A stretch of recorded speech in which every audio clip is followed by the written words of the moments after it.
Religión y política. Hay personas que creen que esos temas no se discuten. Políticos no llegan a un acuerdo. Algunos piden la bendición de Dios. God bless the USA. Otros buscan la separación completa de estos asuntos. I believe in an America that is officially neither Catholic, Protestant, nor Jewish. Religiosos también encontraron en la política una búsqueda de sus derechos. I have a dream that one day this nation will rise up and live out the true meaning of its creed. Naciones fueron construidas con base en la fe. Muchas banderas muestran con imágenes de símbolos religiosos esa influencia hasta el día de hoy. En tiempos de una polarización muy acentuada, hay quienes eligen pelear por estos asuntos. La fe inevitablemente queda en el centro del debate. La cultura popular nos dice que política y religión no se discuten. Sin embargo, quienes siguen las noticias saben que eso es casi inevitable y se torna cada vez más difícil. Por eso surgen muchos cuestionamientos. ¿Una institución religiosa debe involucrarse con la política? ¿Qué tipo de relaciones debe establecer con los gobiernos? ¿Los líderes religiosos y los miembros pueden apoyar candidatos? ¿El espacio de la iglesia es un ambiente adecuado para manifestaciones partidarias? ¿Es posible establecer relaciones con ideologías de derecha o de izquierda? Usted que acompaña la programación de la TV Nuevo Tiempo sabe que la institución pertenece a la Iglesia Adventista del Séptimo Día. Por eso, en este documental vamos a buscar respuestas para esas preguntas, basándonos en la postura de la denominación.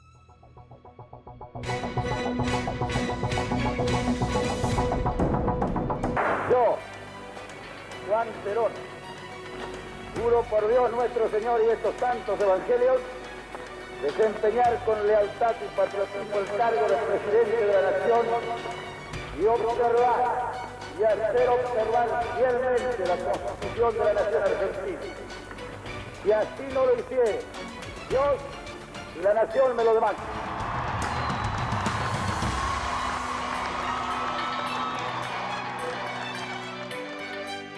You know, I'm absolutely convinced that no matter who's elected, America is not going to be saved unless we have a moral and spiritual revival.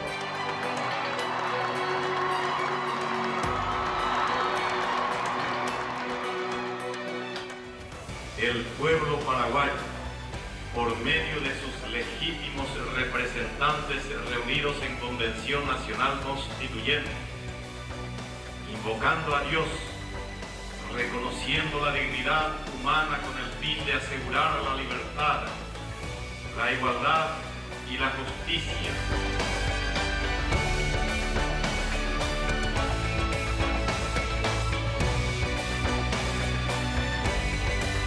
Exactly as Her Majesty would have wished, by saying the words, "God save the King."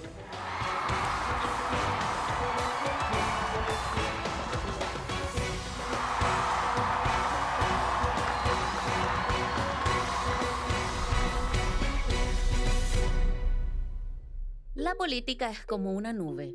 Tú la miras y tiene una forma. Miras de nuevo y ya cambió. Aunque no es nueva, esta frase ayuda a entender lo inconstante que es la política y sirve para alertarnos sobre algo que involucra todos los aspectos de nuestra sociedad. Para entender mejor esta cuestión, vamos al inicio. El concepto de política viene del griego antiguo politeia, que se refería a todos los procedimientos relacionados con la polis. A su vez, polis era el centro administrativo y religioso de una ciudad. Así, de forma simplificada, el término se refiere a la organización y administración de las ciudades, naciones o estados. La política es necesaria para organizar una comunidad. Influencia en la comida que compramos, en el tipo de educación que tenemos, en el acceso al servicio de salud, en la cultura presente en la sociedad, en las relaciones que tenemos con conocidos y desconocidos, y en la libertad de cada ciudadano. Es la política la que genera en sí el caos y el orden, las necesidades y los recursos, y también es por ella que son garantizados nuestros derechos, como consumidores, trabajadores y ciudadanos. Como dijo Aristóteles, el ser humano es un animal político. Política es una palabra que tiene muchos sentidos y a lo largo de la historia fue tratada de diferentes maneras. Normalmente, el origen de la palabra se la asocia a la Grecia antigua, porque en función de la Grecia antigua, de las polis, las ciudades-estado griegas, que era un espacio donde se tomaban las decisiones colectivas que se referían a la manera en cómo las personas debían convivir, sobre la distribución de recursos, las decisiones referentes a guerras. Entonces, las personas deberían participar de los destinos de las polis. Y el ejemplo claro de eso fue la ciudad-estado de Atenas. La necesidad de definición de reglas, de leyes, de normas, referentes a la necesidad de convivencia. De otra forma, la vida en sociedad sería un caos. Pero la política está dentro de la iglesia también. ¿Será que debería estar? ¿Cómo esto es visto dentro de la iglesia adventista del séptimo día? El Evangelio tiene una fuerza descomunal.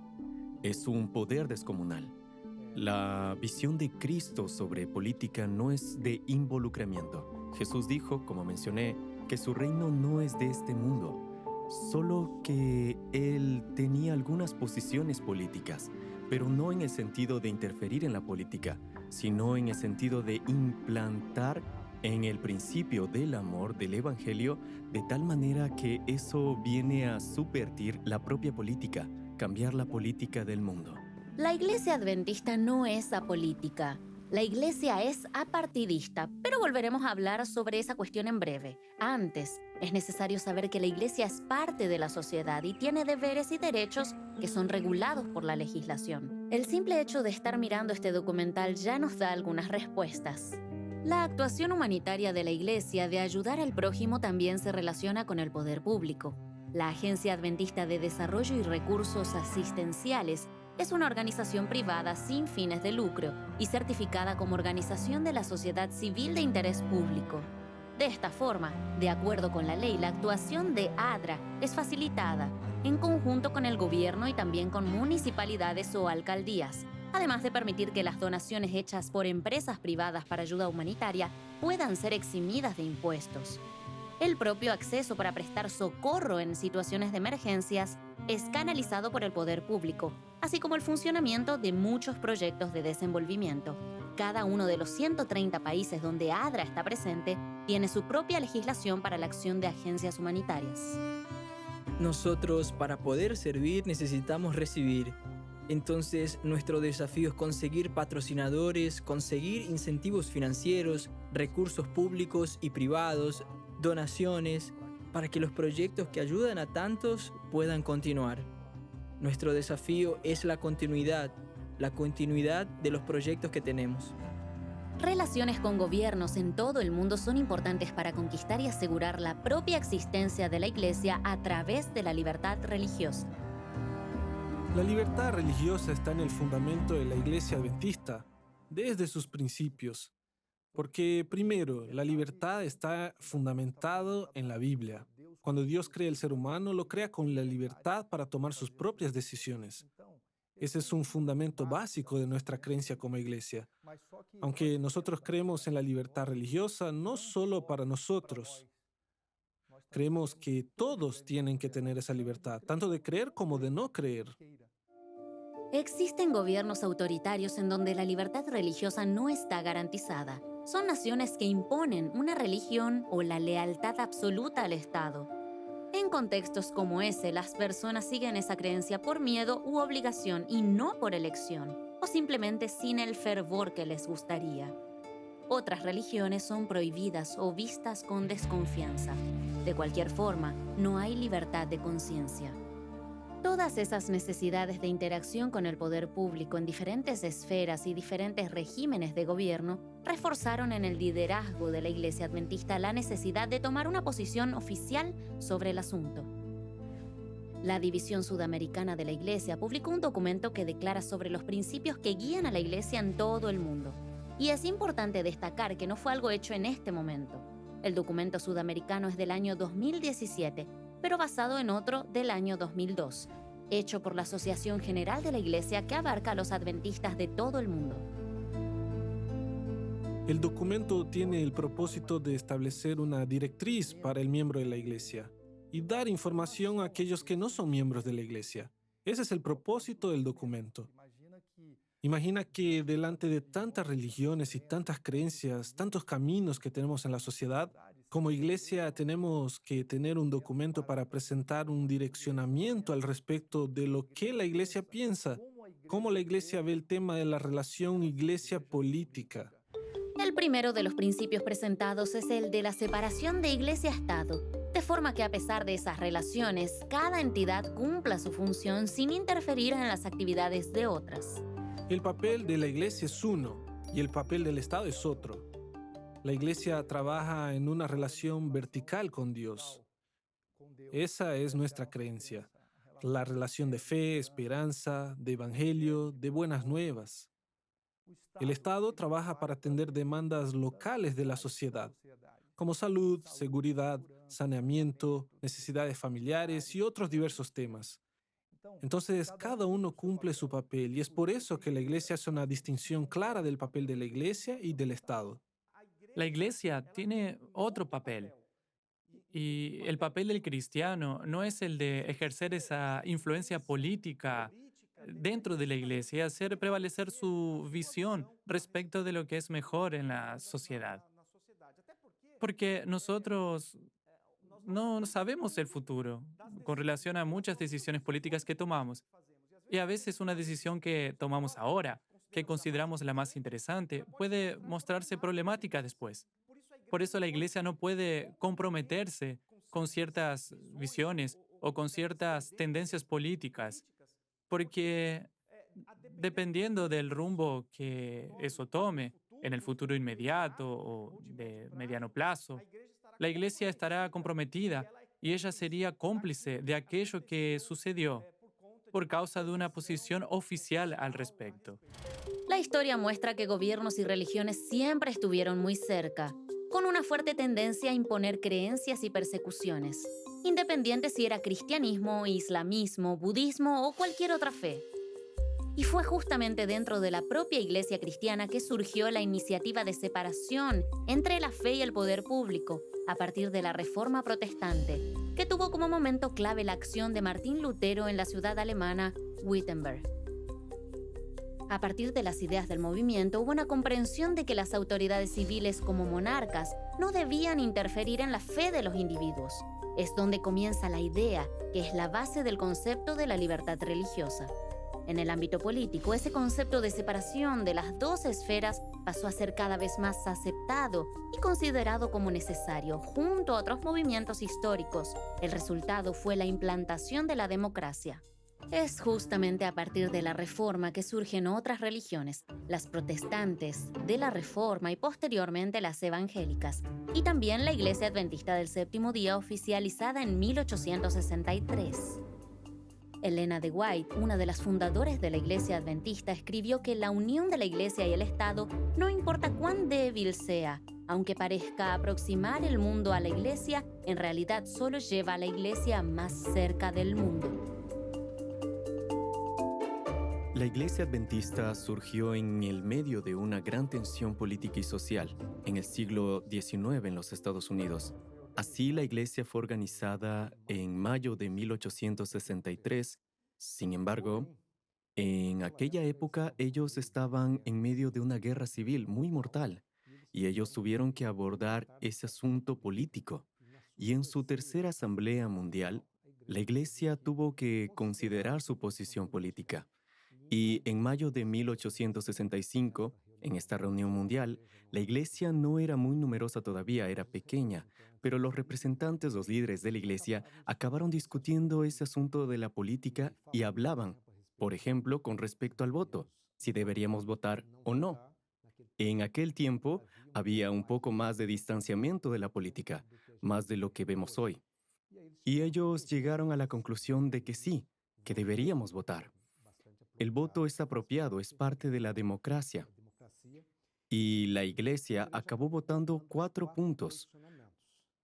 Uno de ellos es la legitimidad del gobierno, reconociendo que los gobiernos son legítimos. Y el otro punto fue respecto de la separación entre Iglesia y Estado. Un tercer punto fue la posición apartidista de la Iglesia. Y la Iglesia también siempre tuvo una postura sobre la violencia.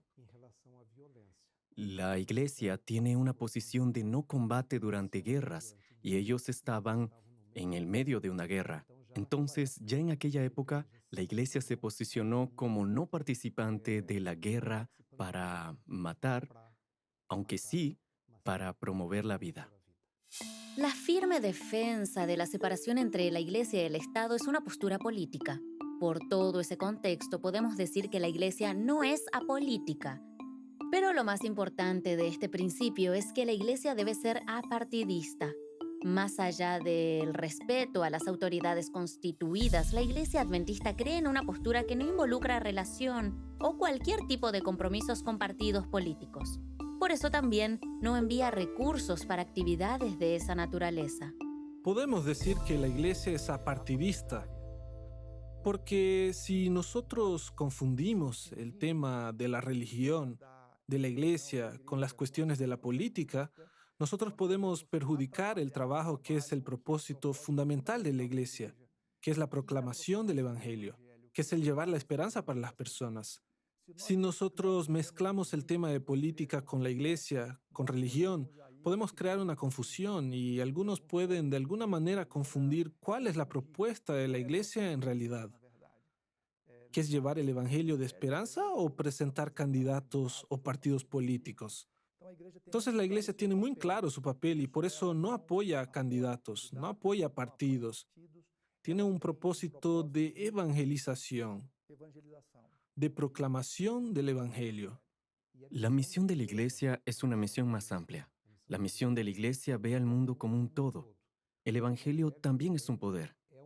Así como la política está relacionado con el poder, pero el Evangelio es un poder para todos. Es para aproximar a las personas, es para unir a las personas, es para unir la tierra y el cielo. Por lo tanto, nuestra visión es una visión de unidad de toda la humanidad. Religión es para unir. En el propio origen de la palabra religión, ya vemos ese sentido de unir, mientras que la política tiene un poco ese lado de separación, o al menos en la palabra partido, que es una parte. Entonces, es por eso que la iglesia se preocupa mucho con ese aspecto. Tiene un mensaje que trasciende a la política, que va más allá. Un peligro que reside en el partidismo es asumir que determinada ideología presenta soluciones definitivas y completas, ignorando problemas causados por ese ideal. Varios regímenes y partidos crean versiones propias sobre la historia y el contexto presente, y también usan lenguaje religioso con el propósito de alcanzar un papel central en la vida de las personas. Ideologías políticas son idólatras.